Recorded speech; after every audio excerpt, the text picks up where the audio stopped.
ಉತ್ತಮ ಪದದ ವಿರುದ್ಧಾರ್ಥಕ ಪದ. ವಿರುದ್ಧಾರ್ಥಕ ಅಂದ್ರೆ ಅದು ಅಪೋಸಿಟ್. ಇಲ್ಲಿ ಉತ್ತಮ ಅಂತ ಕೊಟ್ರೆ ಅದರ ವಿರುದ್ಧ ಪದ ಅಧಮ. C options right. ಇವು ಉಳ್ಕಿದ್ವೆಲ್ಲ ತಿಳ್ಕೊಬೇಕು ನೀವು. ಮಧ್ಯಮ, ಅತ್ಯುತ್ತಮ, ಶ್ರೇಷ್ಠ ಅಂತ ಐತೆ, ಅವು ಯಾವುವೂ ಅಲ್ಲ, ಅಧಮ ಕರೆಕ್ಟ್. ಇನ್ನು ಎರಡನೇ ಪ್ರಶ್ನೆ, ಚಂದ್ರಶೇಖರ್ ಪಾಟೀಲ್ ಅವರ ಸಂಕ್ಷಿಪ್ತ ನಾಮ ಅಂದ್ರೇನು? ಶಾರ್ಟ್ಕಟ್ನಾಗ ಈಗ ಕವಿ ಹೆಸರು ಇರ್ತೈತಲ್ಲ, ಕಾವ್ಯನಾಮ ಅಂತ ಇರ್ತಲ್ಲ, ಅದೇ ಟೈಪು ಇಲ್ಲಿ ಚಂದ್ರಶೇಖರ್ ಪಾಟೀಲ್ ಅವರ ಸಂಕ್ಷಿಪ್ತ ನಾಮ ಅಂದ್ರೆ ಚಂಪಾ. B options right. ಇನ್ನು ನೆಕ್ಸ್ಟ್ ಮೂರನೇ ಪ್ರಶ್ನೆ, ಹಣ್ಣು ಪದಕ್ಕೆ ಕೆಳಗಿನ ಪದಗಳಲ್ಲಿ ಜೋಡಿ ಪದ ಸೇರಿಸಿ. ಜೋಡಿ ಪದ ಈಗ ಗ್ರಾಮ ಭಾಷೆಯಲ್ಲಿ ಕೋಳಿ ಗೀಳಿ, ಕಾಳು ಗೀಳು, ಗಾಳಿ ಗೀಳಿ ಅಂತಾರಲ್ಲ, ಅದರ ಟೈಪಕ್ಕೆ ನಾವು ಏನು ಜೋಡಿ ಪದ ಅಂತೀವಿ. ಇದು ನಿಮ್ಮ ನೆನಪಿಗೋಸ್ಕರ ನಾನು ಹೇಳ್ತಾ ಇದ್ದೀನಿ. ಇಲ್ಲಿ ಹಣ್ಣು ಪದ ಈ ಕೆಳಗಿನ ಪದಗಳಲ್ಲಿ ಜೋಡಿ ಪದ ಸೇರಿಸಿ ಅಂದ್ರೆ ಹಣ್ಣು, ಹಂಪಲು. ಬಿ ಆಪ್ಷನ್ ರೈಟ್ ಹಾಕ್ಕೊಡ್ರಿ. ಕೆಳಗಿನವುಗಳ ಗುಂಪಿಗೆ ಸೇರದ ಪದವನ್ನು ಗುರುತಿಸಿ. 4 ಶಬ್ದಗಳನ್ನು ಕೊಟ್ಟಿರ್ತಾರೆ. 3 ಶಬ್ದಗಳು ಒಂದು ಕೆಟಗರಿ ಇರುತ್ತೆ, ಅಂದ್ರೆ ಒಂದು ವಿಷಯಕ್ಕೆ ಸಂಬಂಧಪಟ್ಟಿರ್ತೈತಿ. ಒಂದು ಮಾತ್ರ ಬೇರೆ ಇರುತ್ತೆ. ಆ ಶಬ್ದಗಳನ್ನು ಓದಿದಾಗ ಅದರ ಅರ್ಥ ನಿಮ್ಗೆ ಗೊತ್ತಾಗಬೇಕು. ಈಗ 4 ಶಬ್ದ ನೋಡ್ರಿ: ಜಯ, ಭಯ, ಯಶಸ್ಸು, ವಿಜಯ. ಜಯ, ಭಯ ಅಂದರೆ ಹೆದರಿಕೆ, ಯಶಸ್ಸು, ವಿಜಯ. ಇವು 3 ಒಂದ ಅಂದ್ರೇನು? ನಮ್ಮ ಗೆಲುವಿಗೆ ಕಾರಣವಾದ 3 ಶಬ್ದಗಳ ಅರ್ಥ ಒಂದೇ.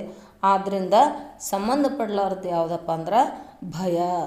ನಾವು ಬಿ ಆಪ್ಷನ್ಸ್ ಭಯನ ಟಿಕ್ ಹಾಕೋಬೇಕು. ಇನ್ನು ನೆಕ್ಸ್ಟ್ ಪ್ರಶ್ನೆಗೆ ಬರ್ರಿ.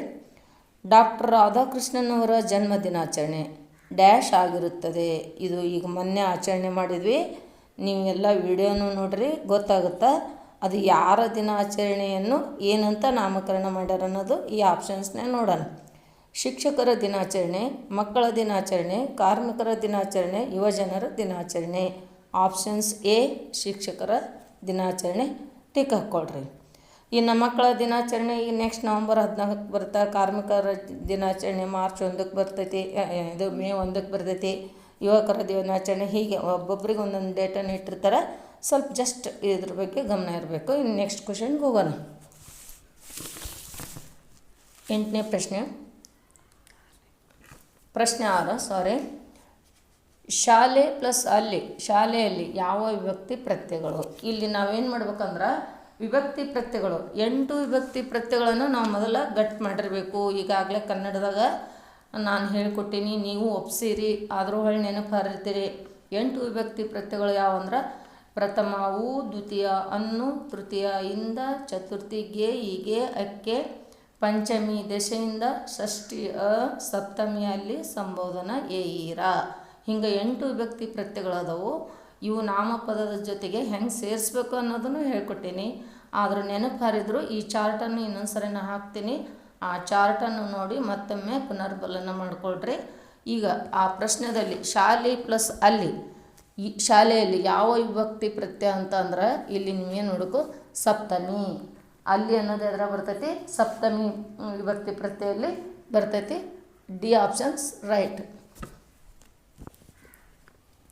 ಪ್ರಶ್ನೆ 7. ಇಲ್ಲಿ ಸ್ವರ ವ್ಯಂಜನ ಅಕ್ಷರಗಳನ್ನು ಗುರುತಿಸೋದು ಈ ಮೊದಲು ನಾವು ಕಲ್ಕೊಂಡಿದ್ದೀವಿ. ನಿಮಗೂ ಅದರ ಬಗ್ಗೆ ಗಮನ ಇರಲಿ. ಈಗ ಇಲ್ಲಿ ಶಬ್ದಗಳನ್ನು ಅಕ್ಷರಗಳನ್ನು ಹೊಡೆದೈತಿ ಅಂದ್ರೇನು? ವ್ಯಂಜನ ಒಂದು ಕಡೆ, ಸ್ವರ ಒಂದು ಕಡೆ ಅಂದ್ರೆ ಅವನ್ನ ಬಿಡಿ ಬಿಡಿಯಾಗಿ ಇಲ್ಲಿ ಪ್ರಶ್ನೆಯಲ್ಲಿ ಕೊಟ್ಟರು ನಿಮ್ಗೆ. ಸ ವ್ಯಂಜನ ಪ್ಲಸ್ ಅ ಸ್ವರ, ರ ವ್ಯಂಜನ ಓ, ವ ವ್ಯಂಜನ ಅ, ರ ವ್ಯಂಜನ ಅ.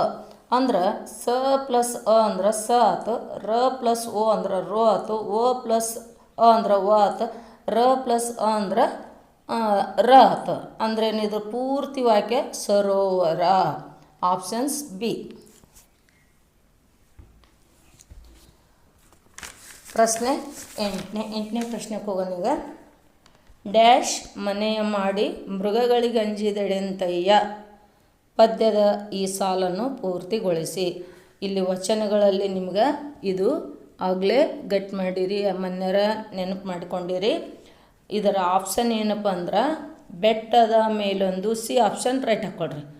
ಬೆಟ್ಟದ ಮೇಲೊಂದು ಮನೆ ಮಾಡಿ ಮೃಗಗಳಿಗಂಜಿದಡೆ ಅಂತಯ್ಯ. ಮತ್ತು ಇನ್ನೊಂದು ಮುಂದಲ ಸಾಲ ಏನು ನೆನಪು ಮಾಡಲಿ? ಸಂತೆಯಲ್ಲಿ ಮನೆ ಮಾಡಿ ಶಬ್ದಕ್ಕೆ ನಾಚಿದಡೆ ಅಂತಯ್ಯ. ಹಾಗೆಯೇ ಮುಂದುವರಿತೈತಿ. ಆ ವಚನವನ್ನು ನೀವು ಆಗಾಗ ಓದ್ತಾ ಇರಬೇಕು. ಇದರ ರೈಟ್ ಆನ್ಸರ್ ಸಿ, ಅದನ್ನ ಬರೆದಿಟ್ಕೊಳ್ರಿ. ಇನ್ನು ನೆಕ್ಸ್ಟ್ ಪ್ರಶ್ನೆ 9. ಕರ್ನಾಟಕದ ಸಂಗೀತ ಪಿತಾಮಹ ಅಂದರೆ ಕರ್ನಾಟಕ ಸಂಗೀತ ಪಿತಾಮಹ ಅಂತ ಹೆಸರುವಾಸಿಯಾದವರು ಪುರಂದಾಸರು.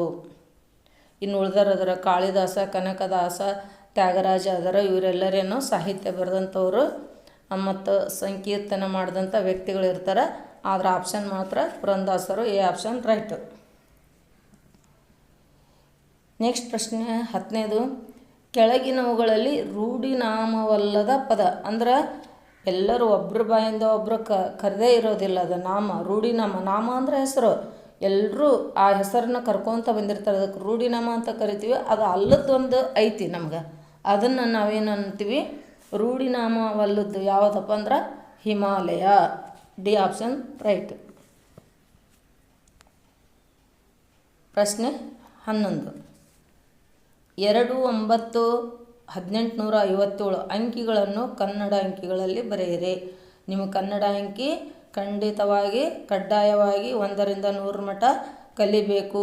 ಕಲ್ತೀರಿ, ಇನ್ನೂ ನೆನಪಾರಿದ್ರೆ ಕಲ್ಕೊಂಡು ಪ್ರಾಕ್ಟೀಸ್ ಮಾಡಿರಿ. ಅದು ಕನ್ನಡದಲ್ಲಿ ಇಂಗ್ಲೀಷ್ನಲ್ಲಿ ಕೊಟ್ಟರೆ ಇಂಗ್ಲೀಷ್ನಲ್ಲಿ ಪಟ್ನ ಹೇಳ್ತೀರಿ, ಅದು ಕನ್ನಡದಲ್ಲಿ ಮಾಡ್ಬೇಕಂದ್ರೆ C option right. 2-9-1857 C option right. 12ನೇ ಪ್ರಶ್ನೆ. ಕೂಡಲ ಸಂಗಮ ಎಂಬುದು ಕೆಳಗಿನ ಯಾರ ವಚನ ಅಂಕಿತ? ಅಂದ್ರೆ ಇಲ್ಲಿ ಕೂಡಲ ಸಂಗಮ ಯಾರ ಅಂಕಿತ ಅಂದ್ರೆ ಬಸವಣ್ಣವರ ಅಂಕಿತ ನಾಮ, ಆಪ್ಷನ್ ಸಿ. ಇನ್ನು 3 ಜನ ಅದರ, ಅಲ್ಲಮಪ್ರಭು ಅದರ, ಅಕ್ಕಮಹಾದೇವಿ ಅದರ, ಮಡಿವಾಳ ಮಾಚಯ್ಯ ಅದರ. ಇವರೆಲ್ಲರೂ ಬಸವಣ್ಣನ ಸಮಕಾಲೀನರು. ಇವರು ಬೇರೆ ಬೇರೆ ಅವ್ರೇನು ಅದಾವು, ಅವ್ರ ಅಂಕಿತ ನಾಮ ಬೇರೆ ಬೇರೆ ಇವೆ. ಅಕ್ಕಮಹಾದೇವಿದು ಚನ್ನಮಲ್ಲಿಕಾರ್ಜುನ ಬರೆದಿದೆ. ಇವೆಲ್ಲ ತಮ್ಮ ಪಠ್ಯಪುಸ್ತಕದಲ್ಲಿ ಬಂದದ್ದನ್ನೇ ಕೇಳ್ತಾರೆ, ನೀವು ನೆನಪಿಟ್ಕೊಳ್ರಿ. ಈಗ 13ನೇ ಪ್ರಶ್ನೆ. ಅವರ್ಗೀಯ ವ್ಯಂಜನಗಳು ಹೆಸರಿಸಿ.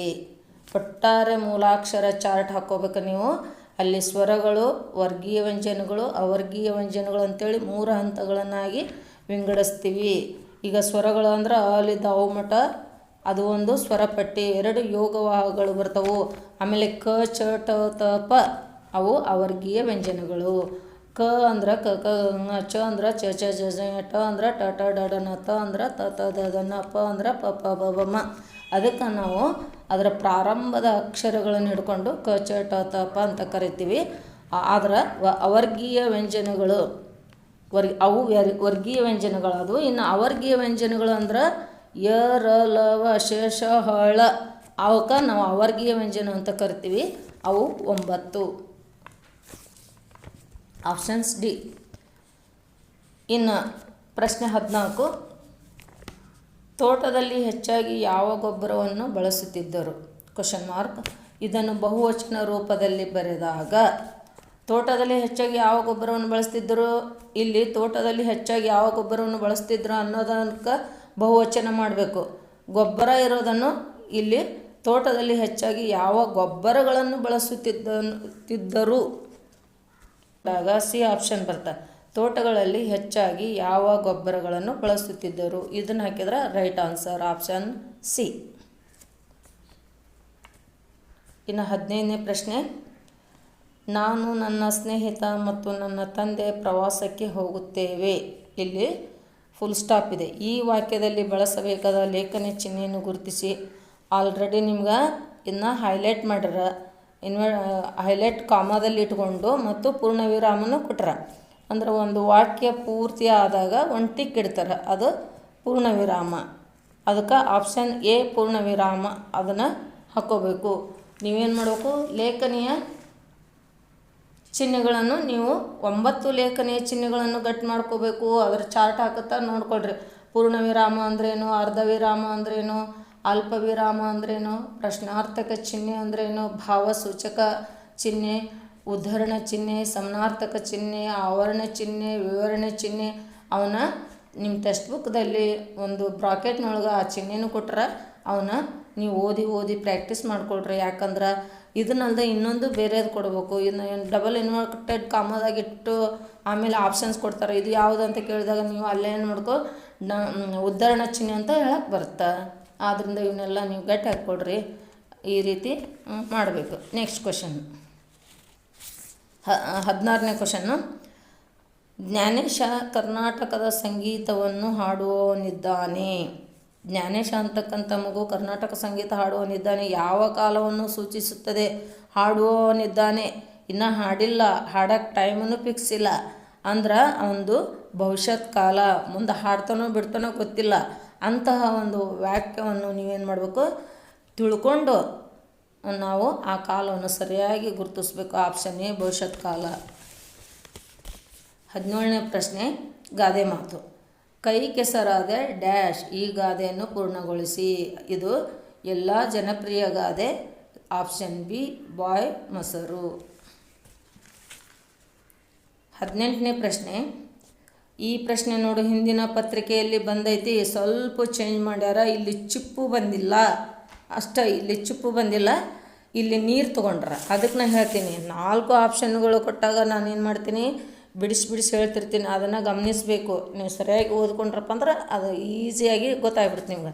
ಜುಟ್ಟುಂಟು ನಾರಿಯಲ್ಲ, ಕಣ್ಣುಂಟು ಮನುಷ್ಯನಲ್ಲ, ನೀರುಂಟು ಬಾಯಿಯಲ್ಲ, ಹಾಗಾದರೆ ನಾನು ಯಾರು? ಈ ಒಗಟನ್ನು ಬಿಡಿಸಂದ್ರೆ ಜುಟ್ಟುಂಟು ಅಂದ್ರೆ ಆ ತೆಂಗಿನ ಜುಬ್ರ, ಕಣ್ಣುಂಟು ಅಂದ್ರೆ 3 ತಗ್ಗು ಇರ್ತಾವಲ್ಲ ಅವು, ನೀರುಂಟು ಅಂದ್ರೆ ಎಳ್ಳೀರು ಇರ್ತೈತಿ, ಹಾಗಾದರೆ ನಾನು ಯಾರು?